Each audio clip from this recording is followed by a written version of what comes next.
Ну, знаешь, что такое нормальная жизнь? Нормальная жизнь — это когда ты ходишь в пиццерию 2 раза в неделю. После работы пьешь пиво с друзьями, играешь в футбол, настольный теннис, и ты типа счастлив. Хочешь жениться и заводить детей, и все тебя устраивает. А меня не устраивает уже очень давно.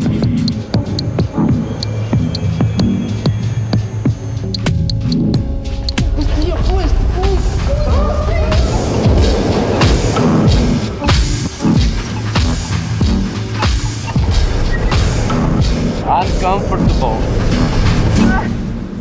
Капец, я сейчас ощущаю прям каждое сердцебиение. Противное состояние, вообще невозможно.